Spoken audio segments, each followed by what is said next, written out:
aí, tudo bem com vocês? Então, para quem não me conhece, eu sou a professora Sandy Moreira, sou cirurgiã dentista, estou ministrando aula para vocês da disciplina de Psicologia aplicada à saúde mental. Pessoal, a psicologia é uma área da ciência ali de estudo muito importante para a área da saúde. Por quê? Porque nós, profissionais da área da saúde, vocês, futuros profissionais da área da saúde, vocês vão lidar com pessoas, seres ali individuais, pensantes, que têm ali uma série de características diferentes uns dos outros e diferente também de vocês. Então é muito importante para os profissionais da saúde conseguirem ali absorver, entender o máximo possível da realidade do paciente, da vivência daquele paciente, das experiências dele, do porquê que ele age de determinada forma, porque vai facilitar, vai fazer com que o nosso atendimento seja de fato humanizado, seja realizado ali de uma forma integral e que seja ali eficiente e satisfatório para o paciente. Então, o tema da nossa aula hoje, pessoal, vai falar ali sobre as principais concepções teóricas lá do século XX e a gente vai falar sobre o tópico 1, que fala da psicologia social, né? Da psicanálise, do behaviorismo, da psicologia transpessoal, do humanismo e do Gestalt. Então, vocês vão entender no decorrer da nossa aula que todas essas teorias, elas foram desenvolvidas ali, né, por filósofos, psicólogos, por pessoas ali entendidas e preocupadas com a área da psicologia, do pensamento humano, do agir humano. Então, eles procuraram ali formas de explicar o porquê que as pessoas agem de determinada forma, o porquê das reações diferentes para determinadas pessoas, e eles tentam ali a todo momento identificar de fato o agir das pessoas, por que elas agem de tal forma. Então vamos entender um pouquinho mais ali sobre essas concepções, elas são muito importantes, tá? Então são teorias aí que até hoje são estudadas, algumas foram deixadas um pouco para trás, outras são mais utilizadas, e aí vai depender muito da especialidade, do foco ali do profissional lá da psiquiatria, psicologia, mas para a gente, como profissionais da saúde, independente da área, é muito importante conhecermos, tudo bem? Então vamos falar um pouquinho mais sobre essas teorias. Pessoal, o Dirk Williams, ele encarou um momento ali de decisão em 1569, tá? O que aconteceu? Ele foi ali ameaçado de tortura e morte como um membro ali de uma minoria religiosa perseguida. Então vamos imaginar uma situação de um homem que estava ali sendo ameaçado, torturado e a princípio ali esperando sua morte, porque ele era ali de uma minoria da sociedade, de uma determinada religião. Tudo bem? Então, o que aconteceu? Ele conseguiu escapar ali da prisão. Então, ele escapou da prisão, lá em Asperen, na Holanda. Tudo bem? E aí, o que aconteceu? Ele foi e atravessou um lago coberto de gelo, tá? O lago coberto de gelo e ele foi e atravessou. Só que o que aconteceu? O carcereiro, o guarda lá da época, ele mais forte e pesado que o rapaz que fugiu, ele foi atrás e aí ele perseguindo, mas o que aconteceu? Acabou que quebrou o gelo do lago e ele caiu. E ele não conseguia subir novamente e pediu ajuda para salvar ali a sua vida, pediu por socorro. O que aconteceu? Então vamos pensar na cena. O rapaz estava sendo ameaçado, ele estava ali para morrer, ele estava preso esperando por sua pena de morte, estava sofrendo tortura por causa do seu segmento religioso lá da época, e ele conseguiu escapar. O guarda foi atrás, o carcereiro, estava se afogando no lago e o guarda estava pedindo ajuda para o rapaz que estava fugindo. porque ele estava desesperado, ele ia morrer se ele não tivesse ajuda. E aí, com a liberdade à sua frente, né, Williams, ele estava ali, se o guarda estava se afogando, para ele fugir seria mais fácil. Mas o Williams, com a liberdade ali à sua frente, ele agiu com absoluto desprendimento. O que que ele fez? Ele voltou e resgatou ali o seu perseguidor, que acabou obedecendo às ordens, né? E levou o Williams de volta ali para o cativeiro, prendeu o Williams de novo, tá? O Williams salvou a vida do carcereiro, mas mesmo assim ele foi e levou ele preso. Tudo bem? E aí, pessoal, poucas semanas mais tarde, Williams ele foi condenado a ser queimado até a morte. Então ele foi queimado ali vivo e por seu martírio, né, pelo seu sofrimento, a Aspern dos dias de hoje acabou batizando uma rua ali em homenagem ao seu herói popular. Então, realmente é uma historinha aí para vocês, para a gente pensar no agir, né? No agir humano. Será que você faria o mesmo? Não é? Por que será que ele voltou, se ele poderia ter se salvado ali, conseguido escapar? Então, fica o questionamento. O que leva as pessoas a sentirem lá desprezo pelas minorias religiosas? Por que as pessoas acham que a sua religião é melhor que a outra, ou porque o seu status social é melhor que o do outro, ou porque o seu pensar é o correto e o do outro não, não é? Como aconteceu ali com Dirk Williams, e agirem tão rancorosamente, não é? Porque apesar dele ter salvo a vida do outro, do carcereiro, ainda condenaram ele à morte. Então, por quê? Por que condenaram o homem, né? Por que apesar do seu ato heróico, ele acabou sendo condenado ali à morte? E de uma morte muito violenta, ser queimado ali. Então, realmente fica ali um questionamento para vocês. Então, o que inspira as pessoas, como ali o seu carcereiro, a executar ordens que são injustas?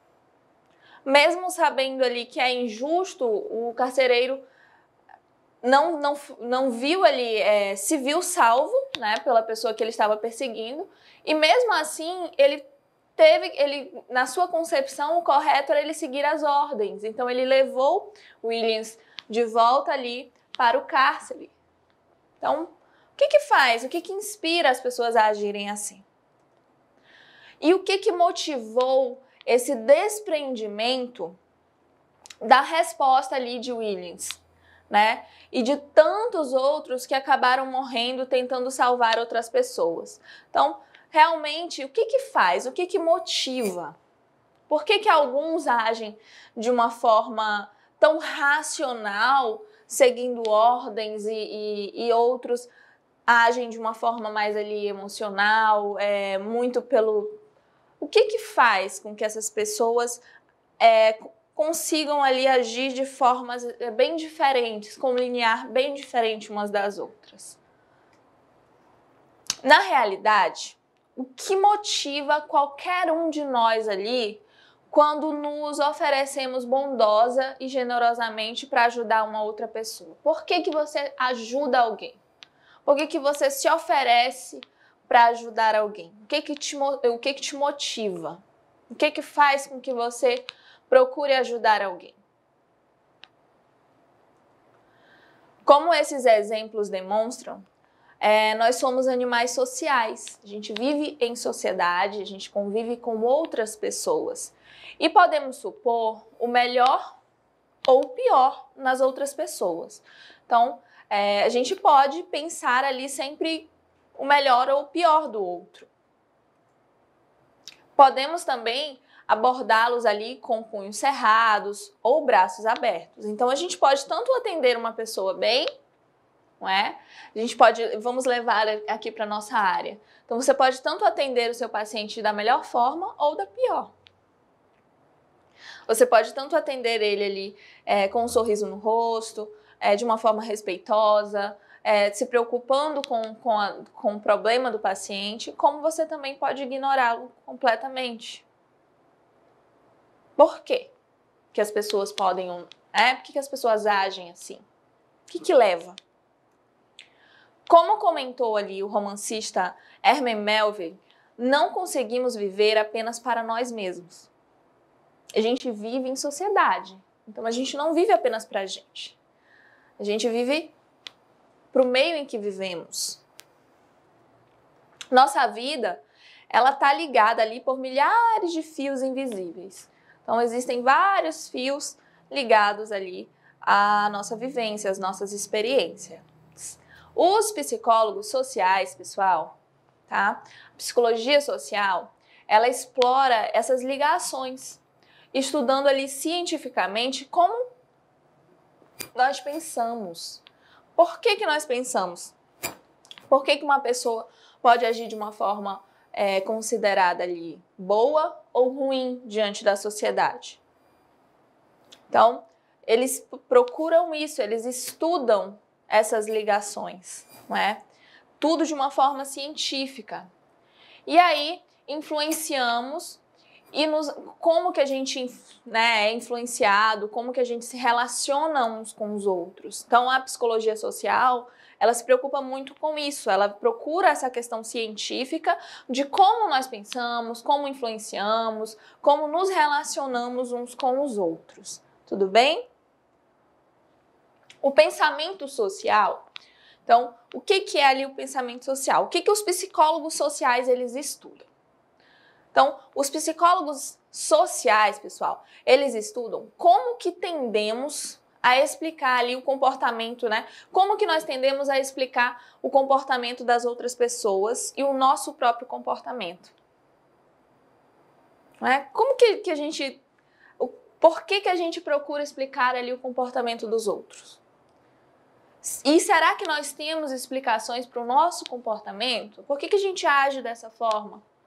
Ou por que eu fiz isso? Quantas vezes vocês já não pensaram assim, por que eu agi dessa forma? Por que eu não fiz de outra forma, né? Eu fiz isso, não era para ter feito assim.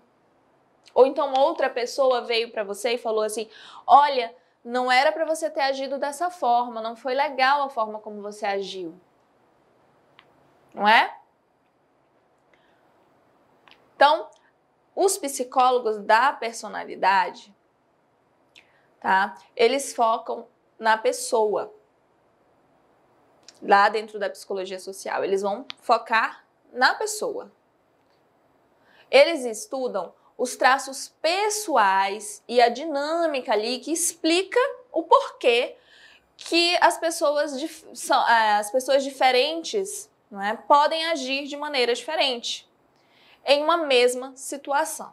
Então, eles tentam entender os traços justamente ali da personalidade, a individualidade de cada um. Porque somos seres diferentes, nós agimos, pensamos de forma diferente. E o porquê que a gente age diferente ali, por exemplo, na mesma situação. Cada um vai agir ali de uma forma diferente. Então, como ali é enfrentada por Williams, né, que foi uma situação bem complicada, você teria ali ajudado o carcereiro a sair da água congelante? Talvez ali no decorrer, né, do momento que eu estava contando a história, vocês até pensaram, nossa, por que ele foi burro assim? Por que ele não fugiu? Eu não teria voltado para salvar. E aí? Como vocês teriam agido? Vocês acham que teriam voltado para salvar o carcereiro, se fosse Williams? Ou vocês teriam fugido e tentado salvar suas vidas? Então, a psicologia social, ela vem muito para isso, para entender por que as pessoas agem de forma diferente dentro das situações. Os psicólogos sociais, eles focam na situação. Tá? A gente falou agora dos psicólogos da personalidade, né? E nós temos aí dentro da psicologia social também os psicólogos sociais, que focam na situação, naquela vivência, na experiência. Eles estudam as influências sociais. O que a sociedade influencia dentro ali da personalidade de cada um. Então, eles estudam as influências sociais que explicam por que a mesma pessoa, não é, vai agir de maneira diferente em situações diferentes. Tá? Por exemplo, o carcereiro, ele poderia ali ter agido de maneira diferente, optando por não levar o Williams de volta para a cadeia. Concordam? Poderia ter agido de forma diferente, em circunstâncias diferentes. Não é? Então, Williams, ele teve uma situação diferente. Ele estava fugindo com uma pessoa perseguindo ele, e a pessoa precisou de ajuda e ele tinha a opção de ajudar ou não. Ele decidiu ajudar.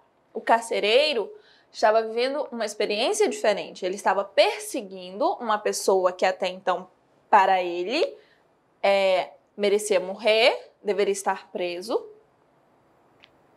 E essa pessoa ajudou ele. Mas, para ele, não mudou o fato de que aquela pessoa era um fugitivo, um prisioneiro. E a psicologia social, ela vai estudar justamente isso. Por que as pessoas agem, né, dentro de determinadas situações, indo pela lógica por regras sociais e tirando a emoção. Porque a gente está pensando muito no fato, acredito que vocês tenham pensado nisso, no fato do carcereiro ter sido salvo e mesmo assim levou o Williams. Mas dentro das regras sociais, da sociedade, ele fez o quê? O carcereiro ele fez errado ou certo em levar o prisioneiro de volta? Dentro da regra ali da sociedade. Fez certo. Dentro do que eles acreditavam correto. O erro ali de atribuição fundamental no nosso comportamento social, ele surge da nossa cognição social, tá? Especialmente quando ocorre ali o inesperado. Então, geralmente a gente age de uma forma diferente, né, do que é esperado quando ocorre algo que é inesperado, que a gente não acha que vai acontecer com a gente, né? E aí queremos compreender e explicar por que as pessoas agem como agem. Por que elas fazem o que fazem dentro ali do inesperado. Dentro dessas situações. E aí, pessoal, o que acontece? Após estudar ali como as pessoas, né, elas explicam ali o comportamento dos outros, Fritz Heider, em 1958, ele propôs ali uma teoria de atribuição, tá? Por quê? Prestem atenção, ele propôs uma teoria de atribuição após ele estudar como que as pessoas se explicavam, né? Como que elas explicavam seus comportamentos. Então, nós podemos atribuir o comportamento dentro da teoria de atribuição, né, de Fritz Heider, nós podemos atribuir o comportamento aos traços estáveis, duradouros, tá, da pessoa. Uma atribuição ali relativa à disposição pessoal, ou podemos atribuí-lo à situação, que é uma atribuição ali situacional. Então, mais ou menos, deixa eu explicar para vocês a questão. Então, ele quis dizer que nós temos traços que são estáveis, né, que pode demorar ali, que dura, que é ali tudo de acordo com o que a gente vai vivendo, o nosso dia a dia, ou a gente pode atribuir a uma situação, algo que não é tão comum, mas que pode acontecer. Quais os fatores afetam as nossas atribuições? Vamos conhecer. Todos nós, pessoal, nós cometemos o erro de atribuição fundamental. Então, você vai considerar, né? Considere o seu professor de psicologia, considere o seguinte. O seu professor de psicologia, no caso, a sua professora de psicologia, é tímida ou extrovertida? Então, para vocês, eu sou uma pessoa tímida ou eu sou uma pessoa extrovertida? Se você responder extrovertido, lembre-se de que você só conhece o professor em uma situação. No caso, durante ali a aula, que exige um comportamento extrovertido. É o trabalho, então exige que eu tenha um comportamento extrovertido, porque eu preciso me comunicar com vocês.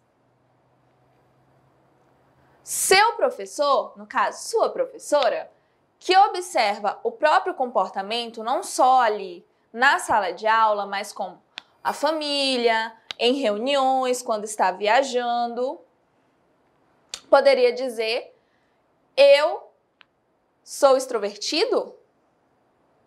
Tudo depende da situação. Em sala de aula ou na presença ali de bons amigos, sim.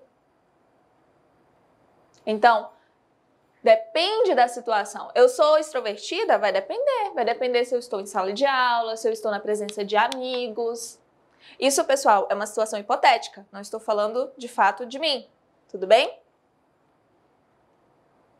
Então, eu posso falar também ali o seguinte: sou extrovertido, mas em reuniões profissionais eu sou bem tímida. Posso falar também? Não posso? Fora ali dos seus papéis atribuídos, os professores, eles parecem menos professoriais, não é? Os presidentes, eles são menos presidenciais. Os gestores são menos gerenciais. Então, fora do seu meio ali, da sua profissão, do que você exerce, logicamente que você, um professor, dentro ali de outras atividades que não seja ali dentro de uma sala de aula ou ministrando uma aula, de fato o comportamento vai ser diferente. Suas ações, seu agir provavelmente vai ser diferente. Até a forma como se comunica também.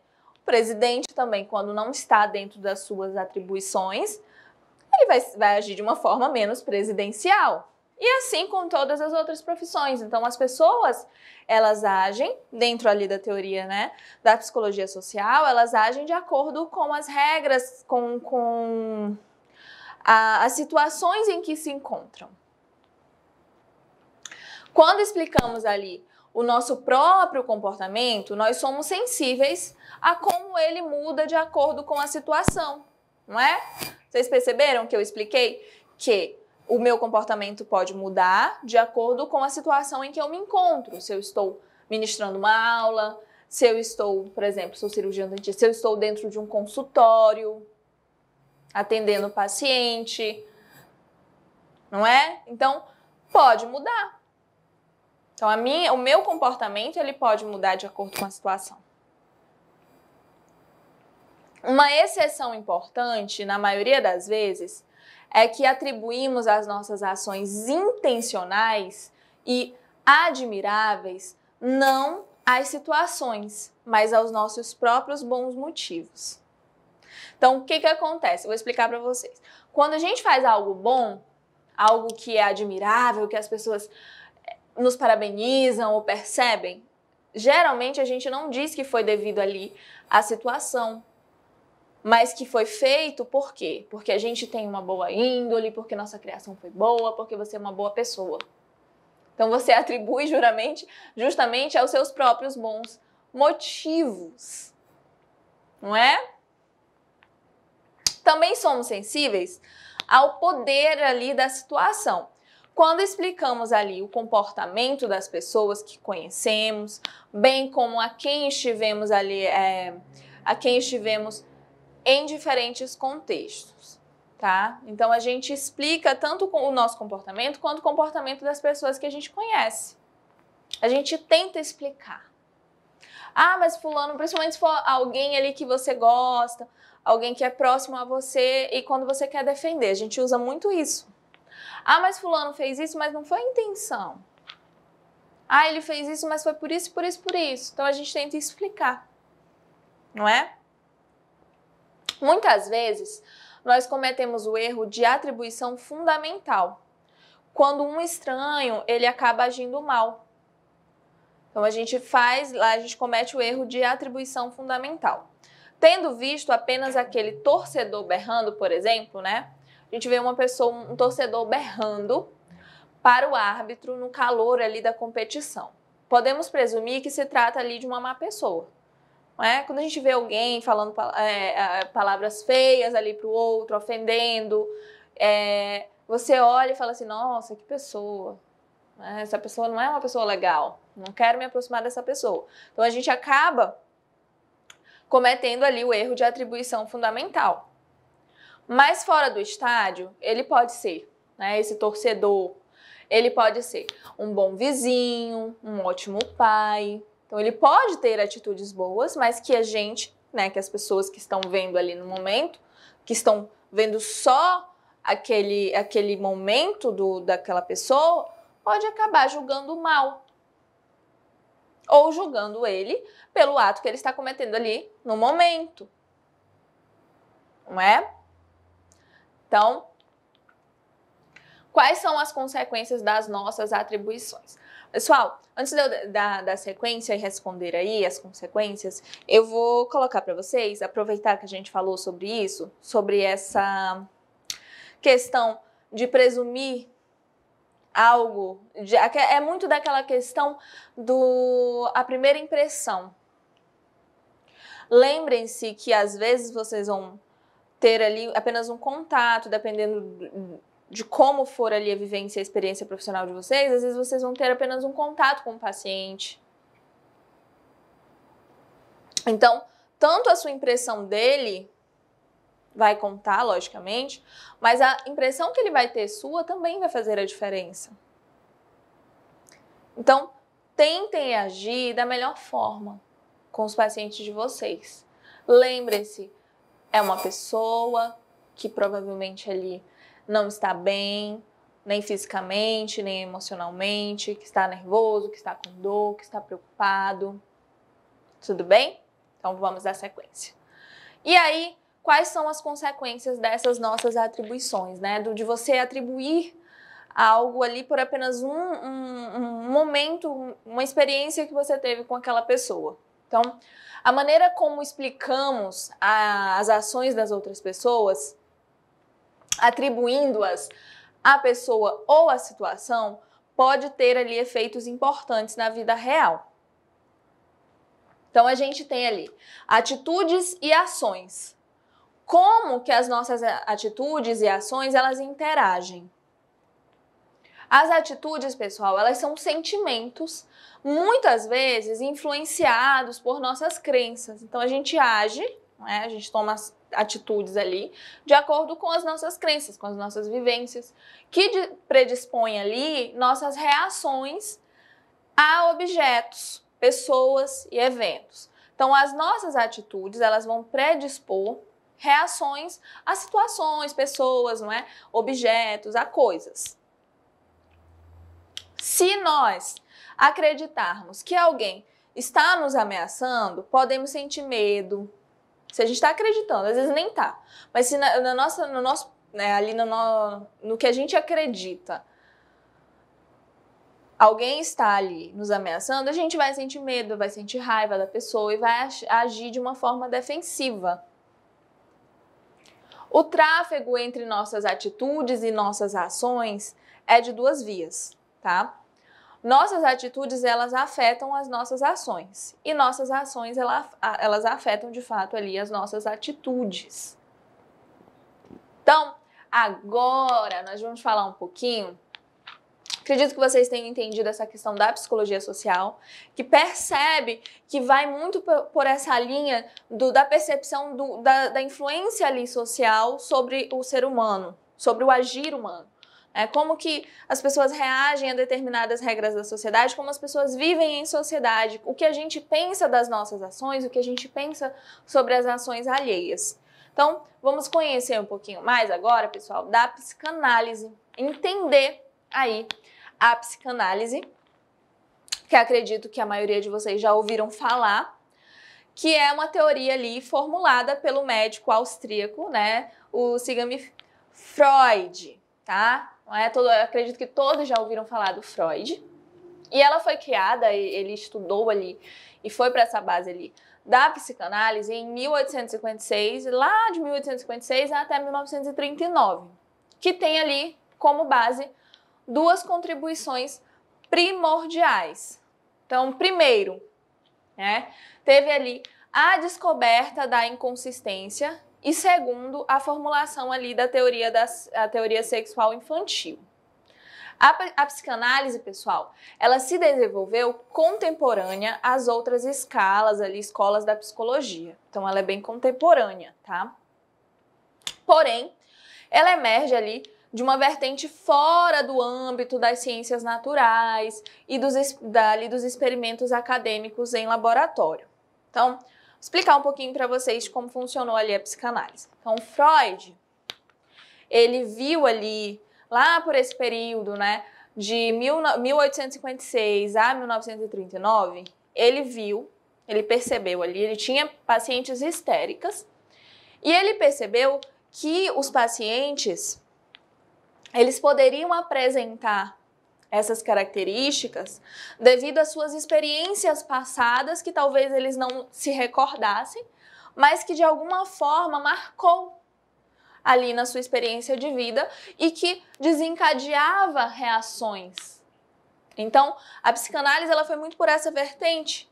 Então, pensa-se até nessa questão de experiências lá quando ainda era um embrião e no que se foi vivenciado ali durante a infância, de algumas experiências, de traumas, o que pode ter, o que tem ali guardado, né, durante a experiência de vida que desencadeou ali em algum problema psicológico para o paciente. Então, a psicanálise ela vai muito para isso, para o que foi vivido, o que aconteceu para que a pessoa tivesse ali aquela resposta.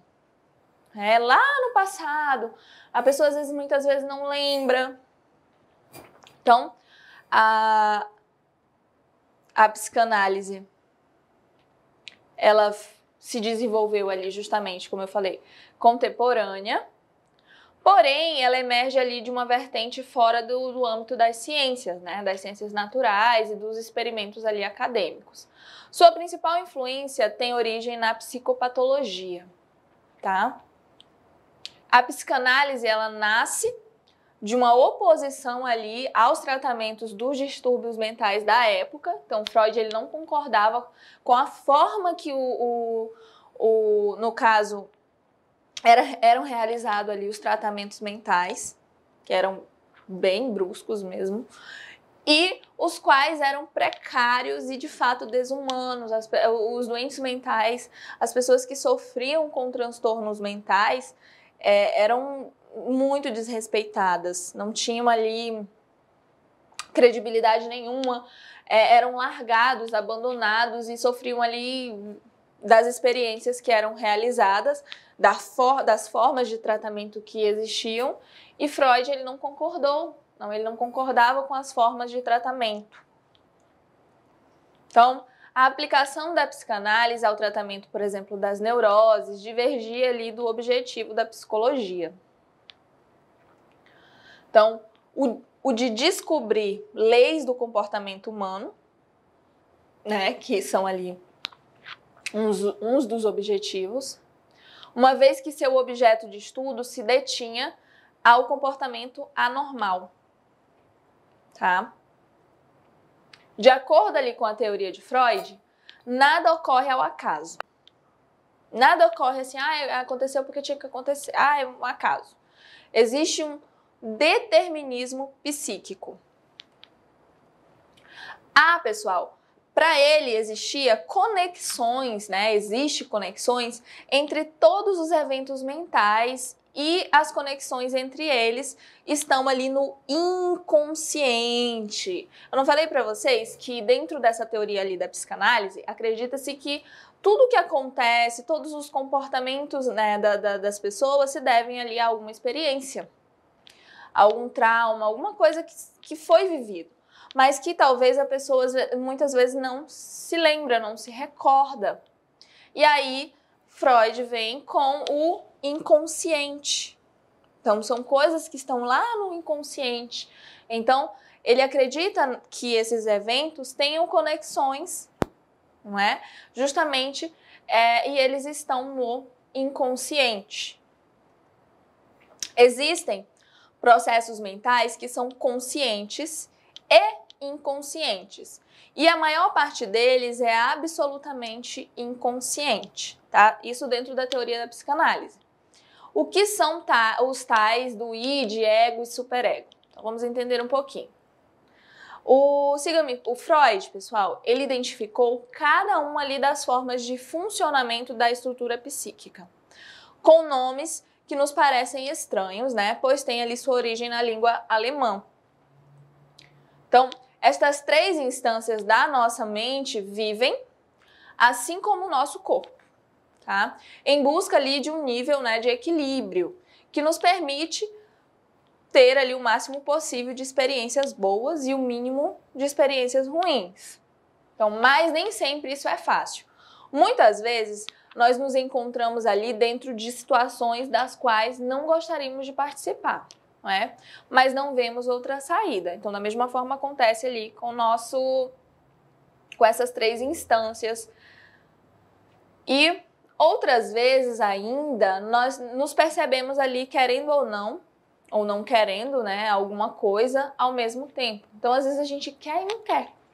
Acontece. Nessas situações, se estabelecem ali os conflitos dentro de nós. Os conflitos, pessoal, eles podem ser extremamente desgastantes do ponto de vista emocional, tá? E sempre ali, em busca do equilíbrio, lançamos mãos ali de estratégias que nos tirem, pelo menos temporariamente, daquela situação. Então, a gente vai procurando ali situações, estratégias para que nos tire dessas situações de desconforto. A essas respostas de proteção, que são ali em geral, né, inconscientes e automáticas, chamamos ali de mecanismos de defesa. Os mecanismos de defesa, eles não são ali, por eles mesmos, patológicos nem saudáveis. Eles não fazem mal nem bem. É o uso que fazemos deles e o grau ali de rigidez que nós estabelecemos internamente para o seu uso que faz com que sejam ali mais ou menos favoráveis ao nosso ali ajustamento psicológico.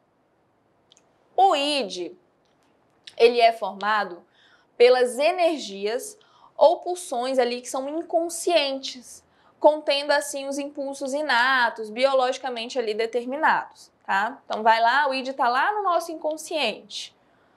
Esses desejos, eles não reconhecem e não respeitam nenhuma norma estabelecida pela sociedade, nenhuma convenção ou nenhum código moral. Então, lá no id, pessoal, estão aquelas coisas, né, que você, assim, que está no seu inconsciente e que para a sociedade talvez não sejam corretos, não seja ali dentro da sua criação, da religião, não está correto, mas que lá no seu inconsciente você tem vontade de fazer, no inconsciente, que você talvez não tenha nem coragem de formular, de falar, por vergonha, ou nem reconheça que tenha isso no inconsciente.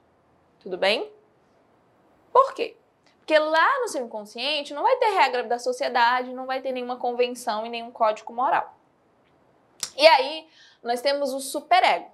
O superego, ele é regido justamente lá por essas normas e princípios éticos e religiosos da sociedade na qual o indivíduo é inserido. Então, o superego, ele traz ali aquela consciência de certo e errado que vem dentro da nossa criação, do meio em que a gente vive, do que a gente adquiriu ali da sociedade. Tudo bem? E o ego, que literalmente significa eu, é o setor da personalidade, especializado ali em manter, né, o contato com o ambiente que o cerca, é o que a gente vive ali, nossas experiências, e o indivíduo. O ego, pessoal, ele tem 3 tarefas básicas. A nossa autopreservação, né, o cuidado, nosso autocontrole, não é porque sentimos, por exemplo, atração sexual por alguém que nós vamos atacar tal pessoa. Então, através do ego que a gente tem essa percepção, né? Não vou poder agir como talvez eu queira, porque tem que respeitar a outra pessoa. Então, a nossa adaptação ao meio ambiente, a forma como a gente vai reagir àquelas regras, àquela sociedade, tudo bem? A capacidade ali de julgamento moral, a noção do certo e errado, que possamos ali adquirir com o passar da infância, Freud chamou de superego. Então, tudo que você vai tendo, né, com desenvolver ali, com o seu crescimento pessoal, com o seu amadurecimento, a sua noção de certo e errado, é considerado superego, tá? Sua capacidade de julgar, de entender. E aí, depois, né, dessa teoria ali da psicanálise de Freud, foi desenvolvido o behaviorismo, tá? E o behaviorismo é uma palavra que provém do termo em inglês, né? Behavior, e significa o quê? Comportamento, tá? Por isso, essa teoria também é denominada de psicologia comportamental. Então, os primeiros estudos, eles nascem lá em 1913, né, com John B. Watson, acho que é isso, pessoal, nos Estados Unidos, propondo que o objeto de estudo da psicologia fosse observável, mensurável e que pudesse ali ser reproduzido. Então, deixa eu explicar para vocês. A psicanálise, ela acredita, ela vai por uma linha de que todas as nossas ações se devam às experiências em que a gente vive. O behaviorismo, ele veio com outra linha de raciocínio, outra via de estudo. E ele vem muito para essa questão comportamental. Então, a gente age assim, não por algo que veio lá. O resultado de tal pesquisa foi ali a formulação da teoria, né, estímulo e resposta. Dessa relação estabelece ali o conceito de condicionamento respondente, o qual está ali associado ao comportamento respondente. O comportamento respondente, ele é ali um comportamento involuntário, que é provocado por estímulos ambientais. Então, a teoria do behaviorismo acredita que a gente age de acordo com os estímulos, como se fosse ali automático. Você reage ao estímulo do que é apresentado para você. Você tem comportamento de acordo com o que é estimulado ali naquele ambiente. Portanto, tem-se primeiramente um comportamento, né, que responde a um estímulo do ambiente. Então, olha a diferença, né? A psicanálise foi lá para a linha do experiências, traumas, algo que foi vivido. E o behaviorismo, ele veio por essa linha do comportamento, de estímulo ao ambiente, né? O qual, por sua vez, inevitavelmente levará ali uma consequência ainda não aprendida. Num segundo momento, a resposta ela será dada já objetivando ali a consequência, pois agora é conhecida pelo indivíduo por intermédio da experiência anterior. Então, eles acreditam o seguinte, que se na primeira experiência você não tem ali a resposta, então você vai agir de acordo com a situação, com o estímulo. Num segundo momento, se fosse repetir, você já sabe qual a consequência. Por quê? Porque é conhecida, não é? Essa consequência já é conhecida por você, por intermédio justamente da experiência que aconteceu anteriormente. E aí, dentro, né, a gente tem também outra linha de raciocínio, outra linha ali de estudo da psicologia, que é o humanismo. Como os psicólogos humanistas, eles veem ali a personalidade. E qual que era o seu objetivo ao estudar a personalidade? Na década lá de 1960, alguns psicólogos da personalidade, eles mostraram-se insatisfeitos com a negatividade ali da teoria de Freud, né? E a psicologia mecanicista também ali do behaviorismo. Por quê? O que eles perceberam? Eles foram por uma linha de que a teoria de Freud era muito mecanicista, aliás, era muito... como é que eu posso explicar? Tinha muito a questão do aconteceu algo para a pessoa reagir lá no passado, no inconsciente. O behaviorismo, ele já veio por uma linha muito mecanicista. Aqui aconteceu o estímulo, a pessoa reagiu. E aí, os psicólogos da personalidade, eles não estavam satisfeitos com essas teorias. E aí, o que aconteceu? Os psicólogos humanistas, eles voltaram sua atenção para o modo como as pessoas saudáveis se esforçavam por obter ali uma autodeterminação e uma autorrealização. Porque essas outras teorias, né, a psicanálise, o behaviorismo, vem muito por questões de comportamento, de pessoas que sofrem com transtornos mentais, de por que algumas pessoas acabam desenvolvendo transtornos mentais e outras não. E os psicólogos humanistas, eles queriam entender como que as pessoas saudáveis, né, se esforçam por obter ali uma autodeterminação, uma autorrealização. Em contraste com a objetividade ali científica do behaviorismo, não é? Eles estudaram as pessoas por meio ali das suas experiências e sentimentos relatados por elas mesmas. Porque, afinal, quem melhor do que você mesmo para explicar o que está se passando com você? Quais suas experiências, o que você está sentindo.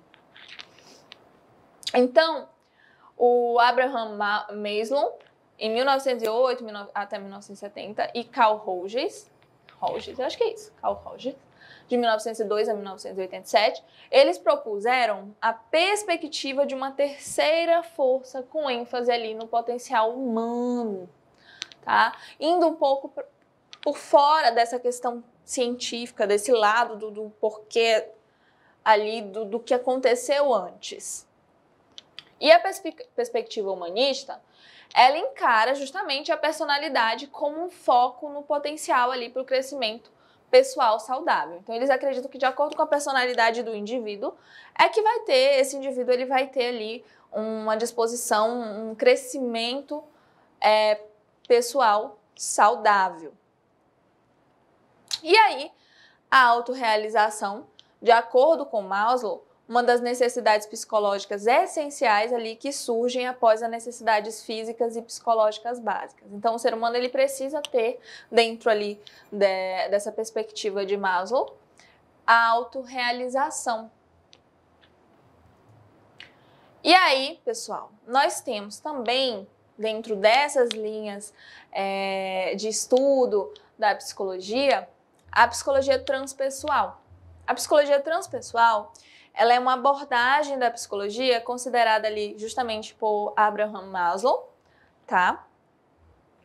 E Maslow, ele sugeriu que algumas pessoas, elas também atingem um nível de autotranscendência.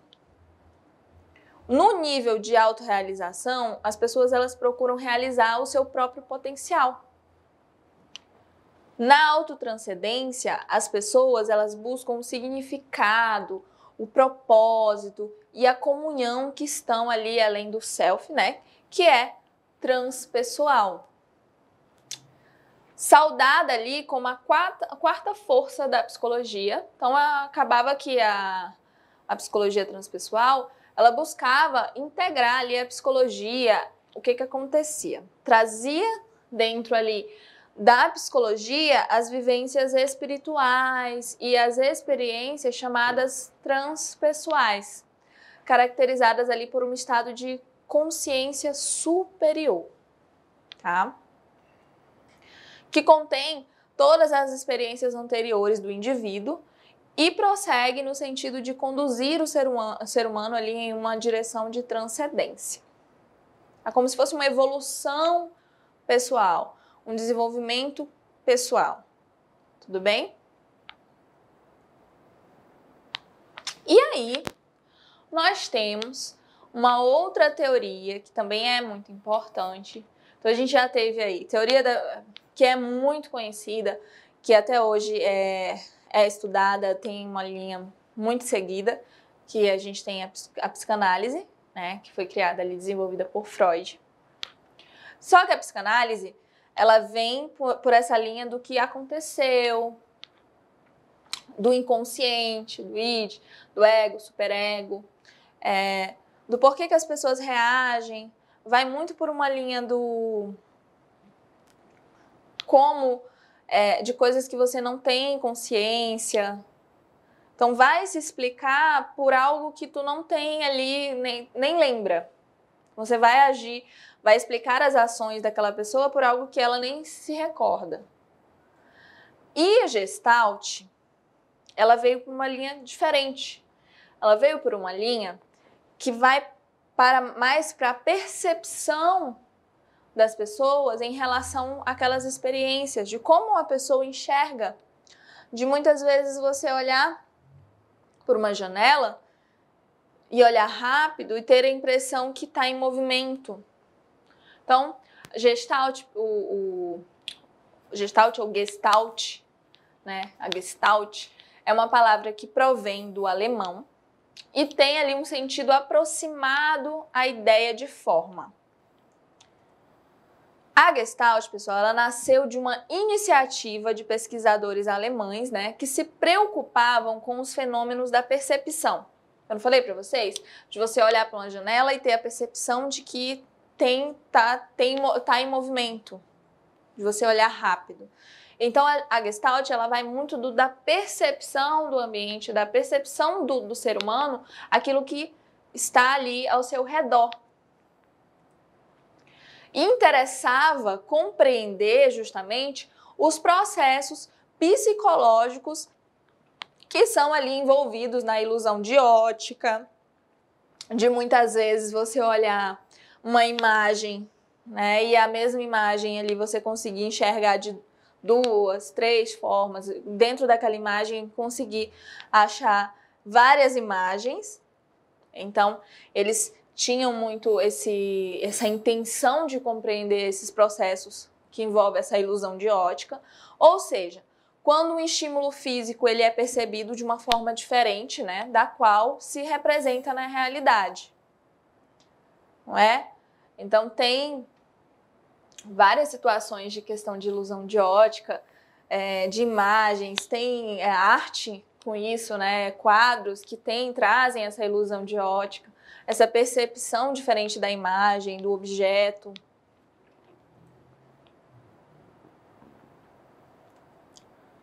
E ali em contraponto, né, ao behaviorismo, a Gestalt, pessoal, ela sustenta que o comportamento ele deveria considerar aspectos globais, tá? Tendo ali em vista as condições que possam alterar a percepção. Porque o behaviorismo, ele vem muito pro que o comportamento, né? A sua reação de imediato ao que foi ali aos estímulos. E aí a Gestalt ela vem mais com relação à sua percepção, né, do que está à volta. E os psicólogos da Gestalt, eles afirmam que quando os elementos sensoriais eles são combinados, eles formam-se um novo padrão ou configuração. Eu vou dar um exemplo para vocês, por exemplo, do tratamento psicológico ali, Gestalt. Quando você pensa na linha da psicanálise, eu falei para vocês não vão esquecer, que vai muito por uma linha de traumas, do que aconteceu. Tá, mas aí o paciente pensa, tá, aconteceu isso, isso e isso. E agora? Tá acontecendo isso comigo. Como que eu vou reagir ao que está acontecendo agora? Não é? Porque já identificou que aconteceu algo. Lá pela teoria da psicanálise, meu comportamento hoje é assim porque aconteceu algo comigo, algum trauma. E eu estou respondendo a esse trauma. Agora, como que eu vou tratar ou como que eu vou agir de acordo com o que está acontecendo agora? O que eu estou apresentando agora? E aí a Gestalt ela vem para isso, para essa percepção. A forma como você vai agir de acordo com o que está acontecendo. E aí, os psicólogos Gestalt, eles afirmavam que quando os elementos sensoriais eles são combinados, forma-se ali um novo padrão ou configuração. Os gestaltistas, eles tentaram identificar as regras que governavam ali a forma como as pessoas percebem os estímulos separados e lhes atribuem ali sentido, né, formando ali uma unidade. Então eles tentaram pegar ali por que as pessoas olham para determinada imagem e conseguem transformar aquilo ali numa unidade ou conseguem ver uma imagem diferente. Então, eles tentaram ir por essa vertente. E eles afirmam, né, que as pessoas, elas extraem significado da totalidade. Então, por exemplo, você entra numa sala, você vai olhar todo o ambiente, daquilo você vai trazer ali uma percepção, você vai ter um entendimento sobre o que está acontecendo ali. De um conjunto ali de estímulos, ou não ali, e não de um estímulo individual, explicitando a premissa. O todo é distinto da soma de suas partes, né? Então, eles querem dizer que você vai ter que, o todo, ele vai ter ali, ele vai ser diferente se você olhar de uma forma individual. Por meio ali dos fenômenos perceptivos, é alcançada ali a boa forma, ou seja, a compreensão global ali do evento apreendido. E a boa forma é a tendência, a restauração do equilíbrio, a parte do todo, superando também a ilusão de ótica. Então, pessoal, só para a gente entender aqui, compreender essas linhas. A psicologia, como eu mostrei para vocês, existem ali várias linhas de pensamento, várias linhas de estudo, foram se desenvolvendo. Os estudiosos, eles acabaram, uns iam estudando até as teorias dos outros e acabavam ali discordando e procuravam outra vertente. Mas dentro disso tudo, o que vocês podem enxergar é que sempre se procura o porquê. O porquê as pessoas agem assim. O comportamento, entender o porquê que as pessoas reagem, como as pessoas enxergam o mundo, como as pessoas percebem as outras, como as pessoas se percebem, o que as pessoas esperam delas mesmas, o que as pessoas esperam da sociedade, entender o que aconteceu com aquela pessoa lá no passado, ou então que ela nem tem consciência de fato do que aconteceu e está reagindo daquela forma. Então, sempre perceba ali que a psicologia ela vem para isso, para o entendimento, para compreender o ser humano. E você, como futuro profissional da saúde, precisa sim compreender o ser humano. Tudo bem? Pessoal, então, lembrando sempre que vocês vão lidar com pessoas que têm ali sentimentos, que quando vêm para nós, profissionais da saúde, estão ali ou com dor física ou com uma dor emocional, muitas vezes conciliado, que às vezes vem para você de uma forma, reage com você de uma forma não tão simpática, mas que a sua reação pode fazer a diferença, vai fazer a diferença, na verdade, e que você tem que mostrar que vai ajudar, tá? Você tem que mostrar que está preocupado com o seu paciente, que você tem a intenção de ajudá-lo. Lembrar sempre da humanização. E pensar muito no vou atender o meu paciente como eu gostaria de ser atendido, tá? Então, pessoal, hoje eu vou ficando por aqui. Eu espero que vocês tenham aí compreendido todo o conteúdo que foi passado e entendido a importância da psicologia para a área da saúde. Um beijão para vocês e tchau, tchau!